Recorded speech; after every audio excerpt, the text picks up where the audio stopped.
Well, this is a fly back to 1974. I was 8 years old. This is the Amazonian jungle. This city is called Iquitos. I'm in a military base. My dad is in Air Force.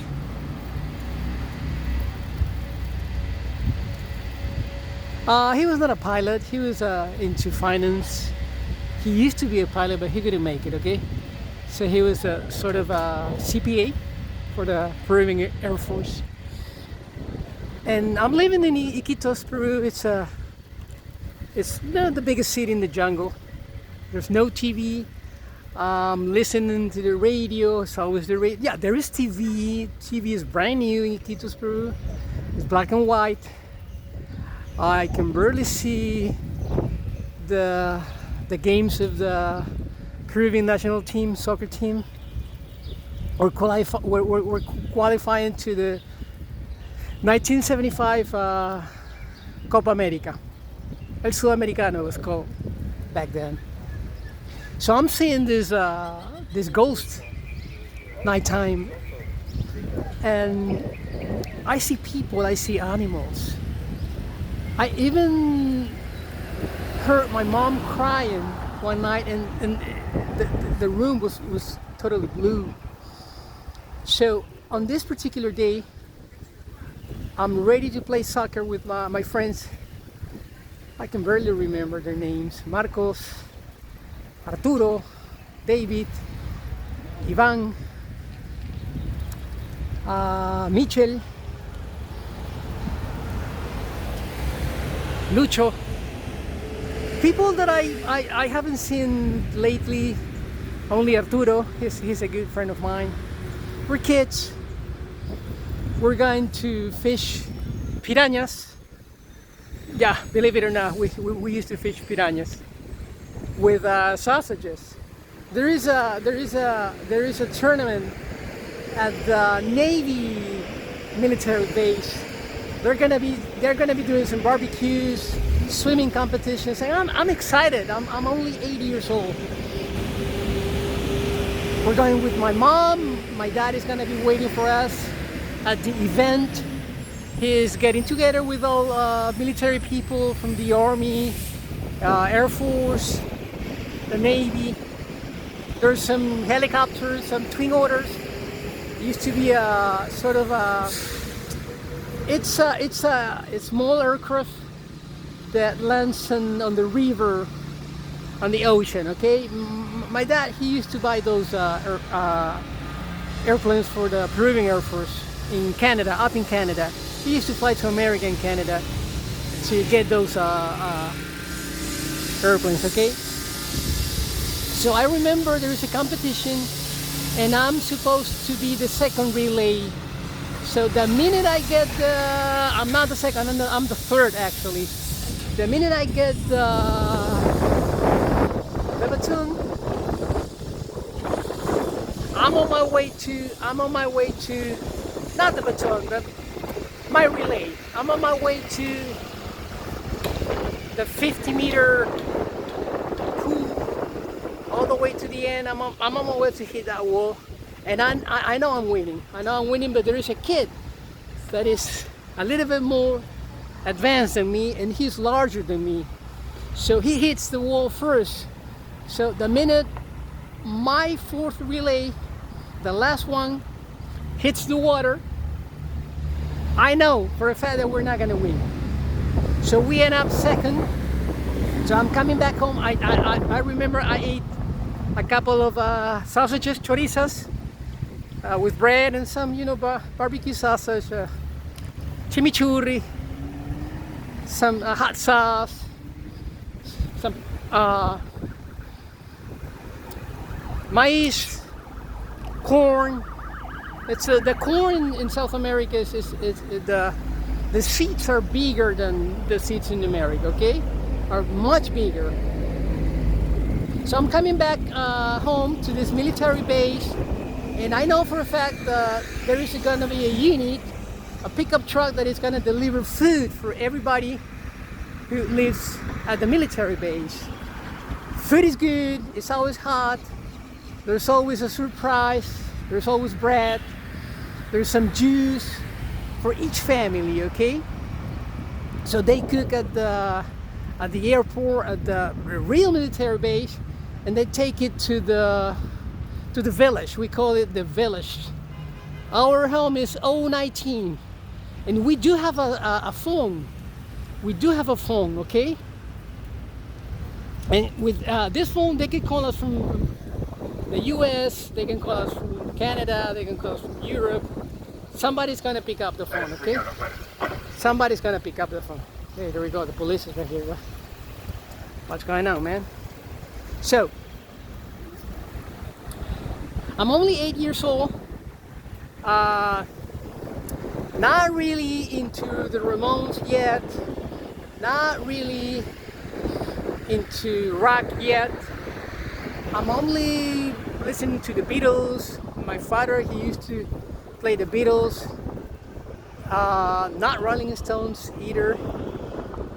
Maybe Carpenters. Yeah, that's the music that I recall. Very, very light music, okay?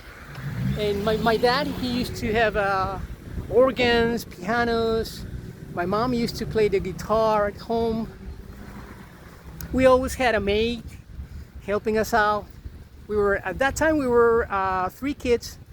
Then my sister Claudia was born in 1975, a year later. So I'm going to school, I'm playing soccer. Okay, and I was good. I was fast. I was always placed in the right location waiting for the ball to score a goal, to shoot, okay? I was good. So I can tell that the jersey is bigger than my size.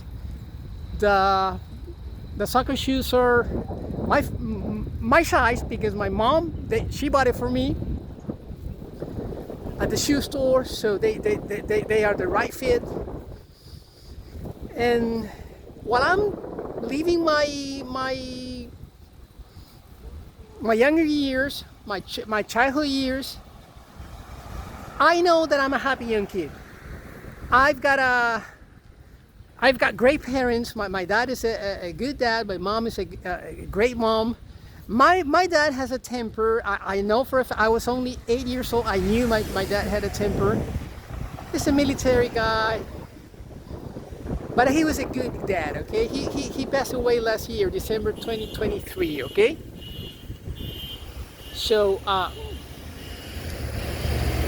he has a temper that makes everything difficult at home. He's always yelling, screaming. He's always blaming my mom for whatever would happen. He's blaming my mom. You're responsible. It is your fault. If it wasn't for you, it wouldn't have happened. You're gonna damage the kids. The kids are gonna pay the price. It's your fault. So that's the place, that's the home that I'm growing up, that I'm being raised. So at that time, even though that I was seeing these phantoms, these ghosts, these souls, nighttime, I remember there was a couple of guys. It was an old man. He wanted to hit me with a bottle when I was dreaming. It was a vision, but it was a real vision because he tried to do this for 3 nights, but he couldn't achieve what he wanted to. He wanted to hit me. It was like let's say it was a demon. I'm not a believer, okay? I would go to church. I'm Roman Catholic, so I'm going to church with my family at the military base, okay? And I didn't understand about God. I just knew there was a creator. I just knew there was someone that I could pray to, but I didn't have a relationship with Jesus Christ, okay? So my faith was pretty much praising an image, idolizing an idol, but it was not a real relationship with Jesus Christ, the Son of God, okay? So I'm only 8 years old. There is There's no, but by any chance, there is no sexual thought in my mind. There is nothing sexual in my mind. There is nothing related to sexuality. I don't even think about it. And I'm 8 years old. Usually most people wake up earlier, you know, they wake up at 5, 6. They're already thinking about sex. Not me. I was into soccer, I was into tennis, I was playing tennis big time, but mostly soccer and tennis. And then competitions, you know.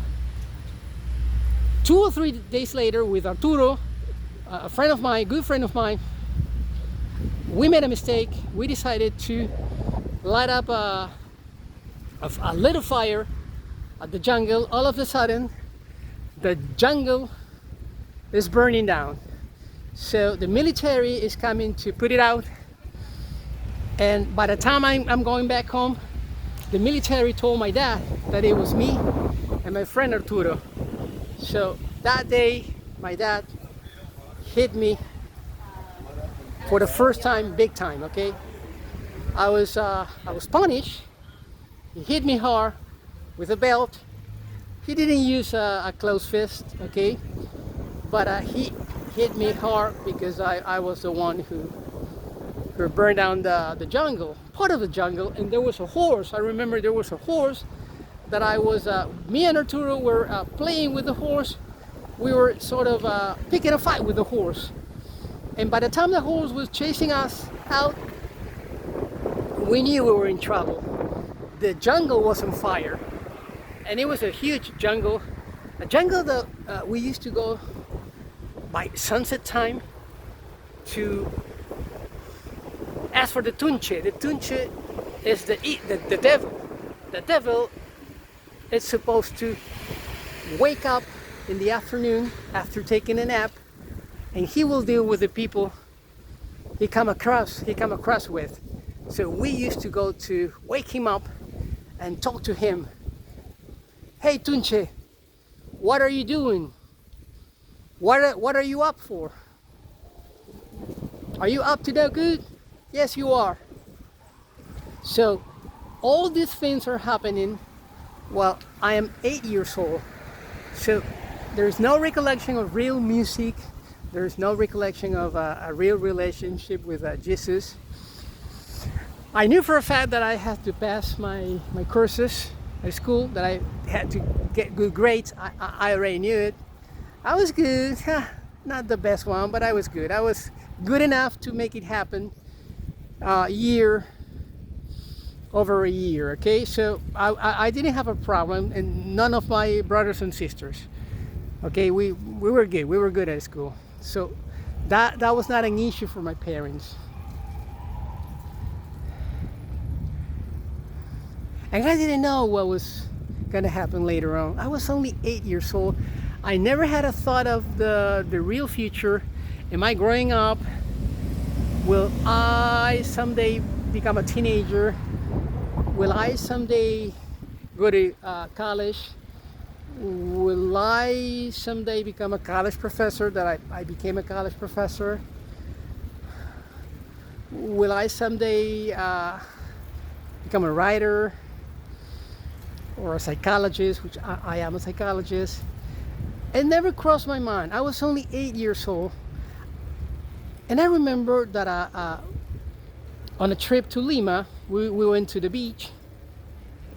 Lima, it's a coastal city surrounded by the Pacific Ocean.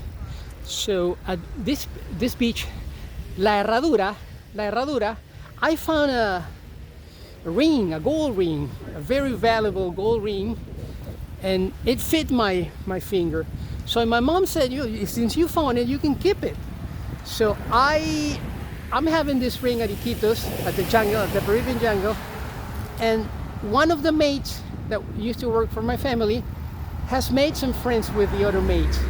So right next to my mom's 70, it was a small motorcycle. It was a motorcycle, it was not a scooter, it was a real motorcycle. Some mates are huddling right next to the motorcycle. So I get close to them, and there is this mate that didn't work for my family who's asking me about my ring. So she said, "Let me see your ring." So I'm showing her my ring, and then she said, "Oh, it's a nice ring." So she put it away, and then I asked her, "Where's my ring?" She said, "You never gave me your ring." So I was only 8. She was already, she was like 22, 23. She was already an adult. So that's what adults do to children, and parents, sometimes they don't even know what's going on. So she stole my ring. And I knew when I went back home, I knew not only that I didn't have the ring anymore, but that she had stolen it from me. But how can I accuse her? How can I say that she was the one, when in reality she made this game on me, she played this game on me, and she made me believe that nothing had happened, that she hadn't stolen the ring. So all these things are happening to me. And I'm 8, so I'm going back to 1974. This is 2024. So it's 50 years ago, 50 years ago. So that is the reason that every time that I hear a song of the Carpenters, of the Beatles maybe, but mostly the Carpenters, an alarm goes off. And it's memories of good times when I didn't have any problems. I didn't think about my life, my present life, my past, my future. I didn't have any responsibilities. I didn't have to pay any bills. I just had to be a good kid. All I had to be was a good kid. And not even that. My parents didn't expect for me to be a good kid. They knew for a fact that I was going to be a good kid. Not only me, my brother Ito, my sister Carla. Claudia was on the way. She was was born the next year, and Luisito was gonna was born in 1978. He was the last one, the 5th. So no responsibilities, no nothing. And I'm having a blast being 8 years old. I'm having the best days of my life. So I'm coming back from school, and we used to have these yellow trucks, just like the American ones, school trucks, school buses. So they are dropping me off at home, and while I'm being dropped off, the school bus has to stop right next to the road, okay? So I don't see who's coming the other way, on the other side of the road. So I'm just crossing the road without watching to my left. The minute I cross the road, a jeep with some nuns are screaming at me, "You could have been killed." So like these, they didn't hit me. So God was protecting me, because the minute I crossed the road, and I wonder how the bus driver didn't warn me about upcoming vehicles. So if I wouldn't have died, I would be on a wheelchair right now, because that jeep was going fast.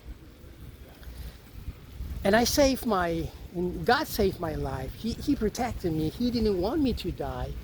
And I'm having all these fights with some friends of mine. And sometimes at that time when I was a kid, it's not that you were picking up a fight with a friend of yours. There was always a third party that would incite the fight, that would instill in the kids to fight each other.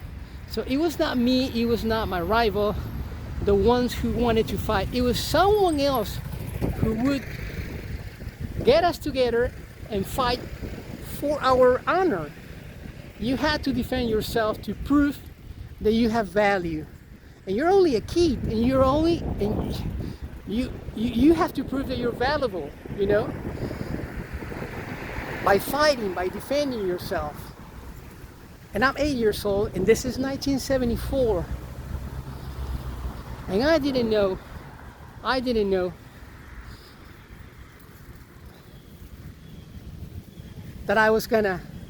that by the time I would turn 9 in December 1974, my life would start to change. By the time I turned 10, we went back to the capital city, Lima, Peru, and I began to see life with different eyes. There was more responsibility, more duties, more people to please, more teachers to please as well. And I couldn't go back. And that was a turning point. So the last time I remember being extremely happy was 1974. And that's the reason I just want to be frozen in 1974. I don't want to go anywhere else. I just want to stay in 1974. As much as I'm hurting because my mom is suffering, my dad is yelling at her, screaming at her, blaming her for whatever would happen at the household. So that would hurt me a lot. Okay, I didn't mind being yelled at me or humiliated by my dad. He used to humiliate us. But what I wouldn't tolerate was humiliating my mom. That would really hurt me. Okay. But that was the last time I was really happy, and I didn't have a single thought of, there we go, of having to struggle for happiness. I'm good now. I've got some challenges that I don't want to talk about that on this video. But all I can say that when the Carpenters released their songs, I knew life was good. And this is 2024, and there's no way we can go back to 1974. But if you were able to go back to 1974, if you grew up in California, Albuquerque, Mexico, New Mexico, New York, Brooklyn, New York, Sarasota, Florida, Wisconsin, Idaho, Oklahoma, Kentucky, the Midwest, Washington State, Seattle, wherever you grew up, and you had these very same feelings, please share your thoughts with my audience. That was the best days of my life, and I was only 8 years old. Let's finish it up. Let's see. There we go. There we go. God bless you, and God bless America. There we go.